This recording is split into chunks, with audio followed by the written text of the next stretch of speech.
Are your strengths building people up or quietly building your ego? It's a tough question, but an important one. Because if you're wired like most driven men, God has given you real strengths. You think clearly under pressure. You solve problems quickly. You lead teams. You take initiative. You push forward when others hesitate. People count on you. And in many ways, that's a blessing. But here's the danger. If you're not careful, those same strengths can drift towards something else, maybe image, identity, or quiet pride. At work, your gifts, make you stand out. They elevate you, right? They earn respect. They move things forward. But at home, if you're not intentional, those strengths can accidentally become tools of pressure instead of peace. You may lead with authority instead of empathy. You may use, drive where gentleness is needed. You may bring your best energy to your career, and your leftover energy at home. Today, I want to challenge you with something simple but powerful. What if God, didn't give you strengths to build status, but to build people? What if your greatest leadership, begins at home? Because kingdom leadership isn't about being impressive. It's about being a servant. In fact, the way Jesus redefined leadership flips our instincts upside down. In Mark 10, 43 through 45, he says, "Whoever would be great among you must be your servant. For even the Son of Man came not to be served, but to serve, and to give his life as a ransom for many." That's an invitation, to something greater. Jesus, isn't against greatness. He's against greatness that forgets its purpose. But greatness with purpose, that's unbeatable. In 1 Peter 4:10, Scripture makes this even clearer. As each has received a gift, use it to serve one another. The strength you have, your discipline, your leadership, your drive, your influence, were never designed to increase your status. They were entrusted to you, to bless, to uplift, to strengthen others. Success isn't just how you climb. It's who you lift while you're climbing. And it's the person you become along the way.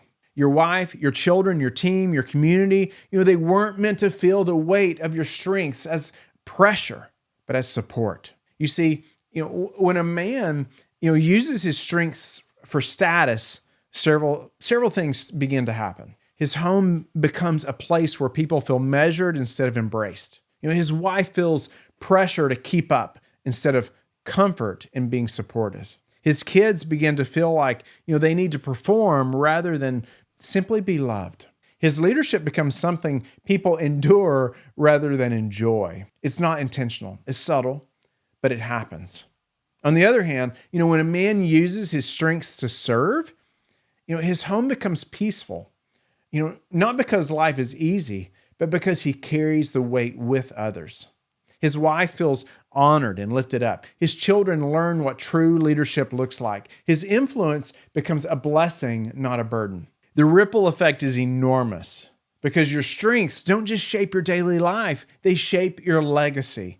And the next generation will learn from what you model. Is that status or service? So let's make this practical.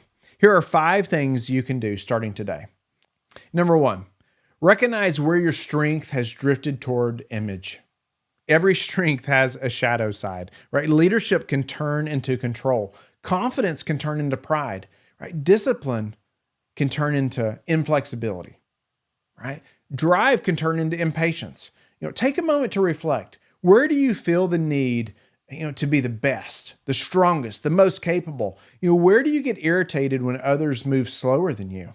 Where do you feel threatened if, you're not the one in charge?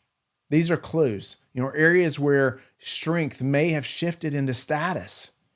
No shame, just awareness, right? Because once you see it, you can redirect it. Awareness is the beginning of transformation. Number 2, bring your best strengths home, not just to work. Many men accidentally reverse the order. They bring their creativity, patience, leadership, energy, and encouragement to their career and bring home whatever is left at the end of the day. I'm as guilty as anyone. But your wife And kids, they need your strengths more than your company ever will. Imagine what would change if, you use the same strategic thinking you use at work to understand your wife's emotional needs. You used your mentoring skills to guide and shape your kids' hearts. Or use your, discipline to build rhythms that keep your family spiritually anchored. Maybe you use your decisiveness to initiate date nights, family time, and prayer. Your family should experience the best of what God has placed in you because, they are your primary ministry. Number 3, practice invisible service. One of the most powerful antidotes to status-driven leadership is serving in ways that no one sees and no one applauds. Invisible service strengthens humility and redirects your heart towards Christ-like leadership. Here are some examples. Clean something without announcing it. Fix a household issue before anyone asks. Prepare something your family needs before they notice. Step in to lighten your wife's load quietly, consistently, and joyfully. These small acts reshape the atmosphere of your home. They communicate, I'm here for you. I'm paying attention. I'm not doing this for credit. I'm doing this because I love you. Invisible service builds trust. It builds intimacy, and it builds the kind of family culture that feels like rest, not pressure.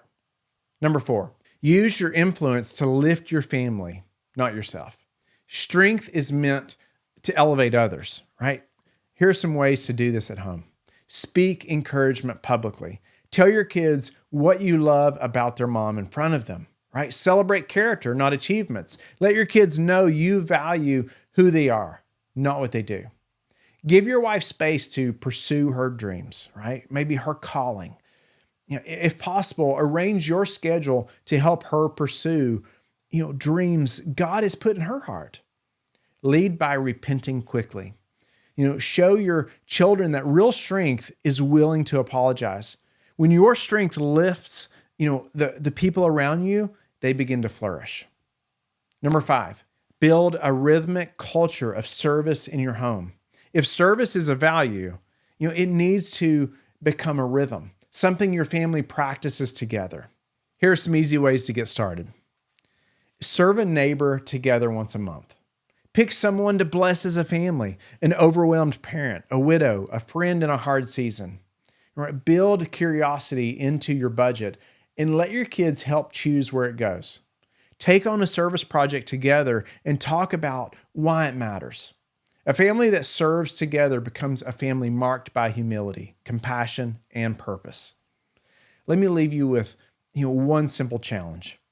Identify one place where your strength has become more about status than serving, and to redirect it today.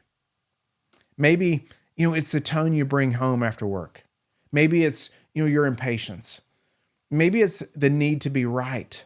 Maybe it's the desire to be admired instead of accessible. Maybe it's giving your best energy to work and your leftovers to home.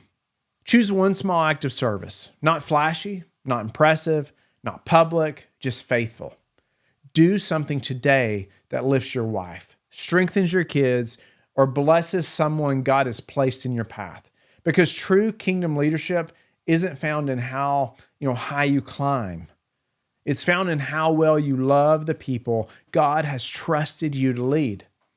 And when you use your strengths for service, not status, your family feels it. Your legacy reflects it, and God honors it. If this episode challenged you, don't keep it to yourself. Will you share it with another man who's committed to leading his home with humility and strength? And make sure you subscribe so you never miss an episode, designed to help you follow God faithfully, love your family well, and build a legacy that lasts. Let's keep growing. Let's lead with service. Let's be courageous men.